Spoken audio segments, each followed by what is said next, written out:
Before becoming Queen of Persia and one of the most iconic figures in the Bible, Esther was just a young Jewish girl named Hadassah. Her story began in humble circumstances, without the glitter of the palace or the power of the crown.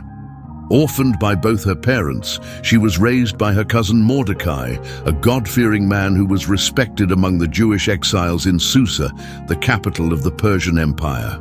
Hadassah lived under the shadow of foreign domination, in an empire that did not recognize her faith or culture. Like many of her people, she learned to survive amid oppression by keeping her identity discreet. Mordecai, concerned for her safety, advised her to hide her Jewish origins when she was taken to King Ahasuerus' harem. It was at that moment that Hadassah became Esther, a Persian name meaning star and symbolizing the great destiny that awaited her. Before meeting Ahasuerus, Esther was not just an ordinary young woman, but someone shaped by the faith, resilience, and wisdom of her people. Her beauty was remarkable, but it was her character that set her apart. Even without knowing it, she already carried within her the strength needed to change the course of history. What was going through Esther's mind before she was chosen for the royal harem? Fear, uncertainty, longing for her old life? Probably. But in accepting her new reality, she demonstrated something rare, the ability to adapt without losing her essence. It was this combination of humility and courage that made her not only the king's wife, but the liberator of her people. Before Ahasuerus, Esther was Hadassah, and it was this simple yet extraordinary young woman that God chose to shine like a star in the midst of the darkness of Persia. Before Esther was queen, Vashti was the queen of Persia. The brilliance of Vashti's crown was not enough to protect her from falling.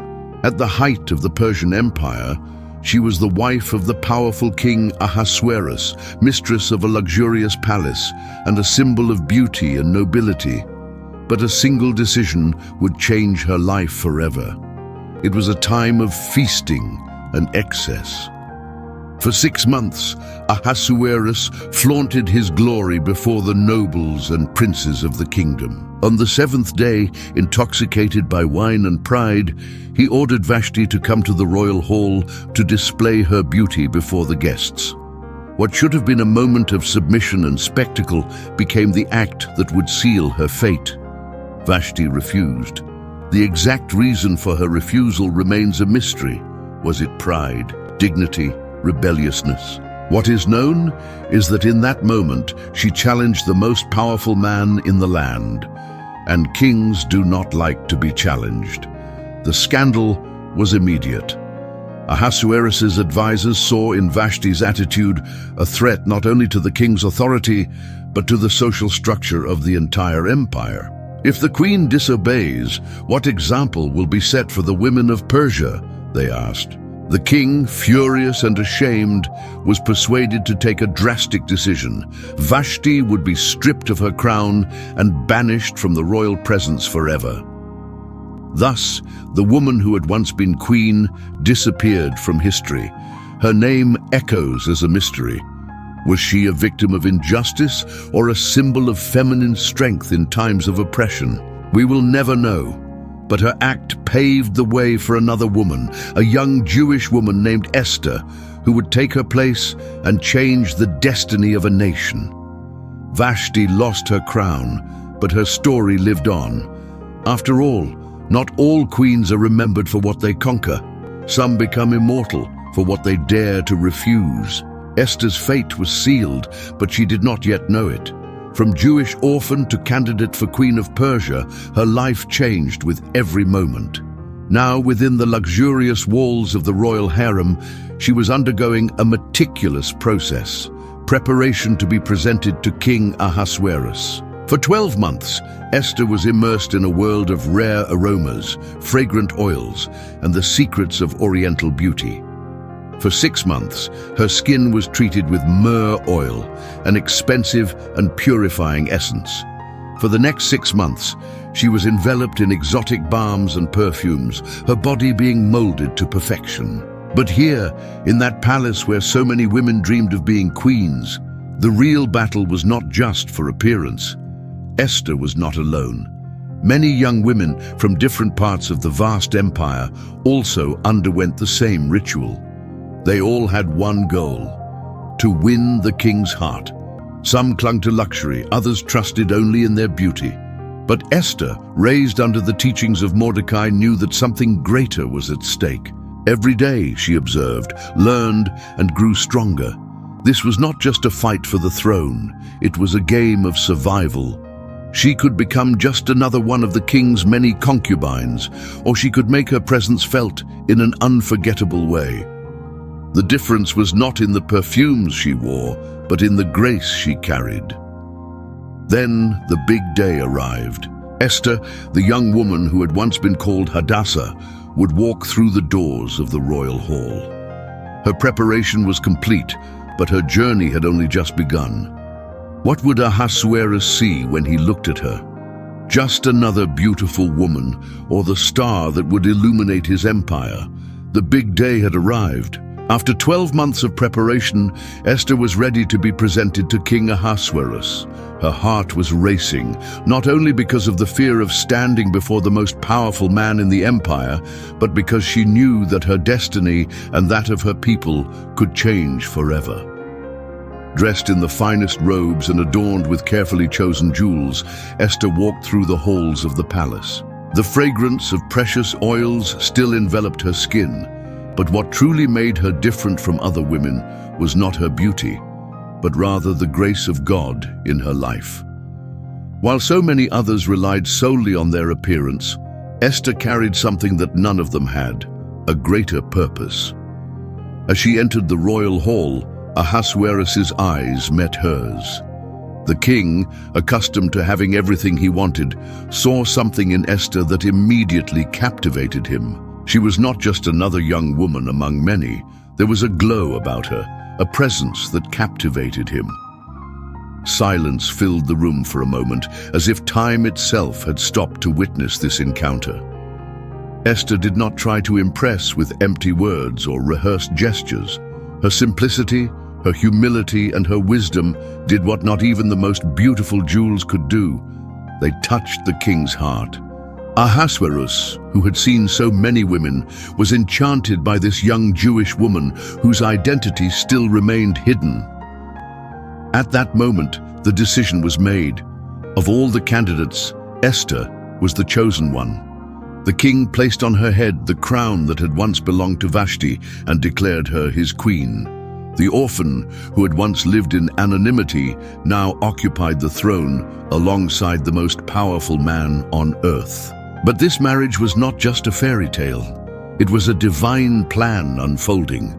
Unbeknownst to anyone, God was positioning Esther for a purpose much greater than being simply the king's wife. Little did she imagine that in the future she would have to risk everything to save her people. That night, the empire gained a new queen, and the destiny of a nation began to change. In the corridors of power, where ambition and pride intertwine, a simple act of resistance was the trigger for a decisive battle. Mordecai, the faithful Jew and cousin of Esther, stood firm in the face of the unwritten order that required everyone to bow before Haman, the most powerful man in the kingdom after the king. While the nobles and subjects bent their knees in reverence, Mordecai remained standing, unshaken. The affront was like poison to Haman. How dare that Jew challenge his authority?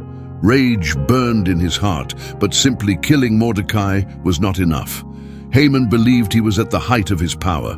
Driven by hatred and a thirst for revenge against Mordecai, he ordered the construction of a gallows approximately 25 meters high.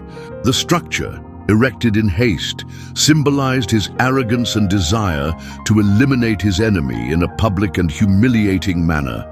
For Haman, that gallows was an anticipated trophy, a monument to his wounded ego. He already saw himself triumphant, watching Mordecai's execution before the eyes of the city. Little did he know that fate had a different path in store. Haman wanted something bigger. He wanted to wipe out all the Jewish people in Persia. With cunning, he convinced King Ahasuerus to sign an edict decreeing the extermination of all Jews on a specific date. The scrolls of the decree were sent to every province, and terror spread among the children of Israel. While Haman celebrated his victory, Mordecai wore sackcloth and ashes. In front of the palace gates, he wept and cried out to God. Her cry reached Esther, who now carried not only the crown of queen, but the destiny of her people. The young woman knew she needed to act, but approaching the king without being called meant risking death. Determined, Esther fasted for 3 days and asked all the Jews in Persia to fast as well, and then she prepared a plan. He put on his best clothes and entered the king's chambers. Ahasuerus, enchanted by her beauty and grace, extended the golden scepter to her, a sign that her life was spared. But Esther did not immediately reveal her request. Wisely, he invited the king and Haman to a private banquet. At dinner, Haman felt triumphant, without imagining that his downfall was near. The king, curious about Esther's insistence, agreed to attend a second banquet. It was there at the right moment that Esther revealed the truth. My people are condemned to death. Ahasuerus, furious, asked who had done such a thing. With courage, Esther pointed out, the enemy is this wicked Haman. What started as a perfect plan ended in unexpected ruin. Haman, the most powerful man after the king, saw his world crumble in a matter of moments. At Esther's second banquet before Ahasuerus, the truth was revealed. The enemy of the Jewish people was none other than him. The king, overcome with fury, went out into the garden trying to contain his anger. Haman, terrified, fell at Esther's feet, begging for his life. But when Ahasuerus returned and saw Haman so close to the queen, his anger exploded. Would he still dare attack the queen in my presence? He cried. The sentence was decreed. One of the king's servants then said, Haman has built a gallows 80 feet high for Mordecai, the one who saved the king's life. Ahasuerus did not hesitate. Hang him on it, he ordered. The man who had masterminded the destruction of a people was now walking towards his own execution. The gallows that symbolized his victory became his punishment. And so Haman's pride was brought low by the same instrument he raised to another. Justice had been served, and Haman's name was erased from history. The man who had once been despised at the palace gates now walked its halls dressed in royal robes. Mordecai, the faithful Jew who refused to bow down to Haman, had been exalted by King Ahasuerus himself. With Haman's death, his royal ring, the ultimate symbol of authority, was removed from his finger and given to Mordecai. He who was once destined for death now ruled alongside the king. The reversal was complete. The villain fell into his own trap, and the righteous man was elevated to a position of power. But Mordecai did not use his authority for revenge or personal glory. His first act as the king's new right-hand man was to fight for the salvation of his people.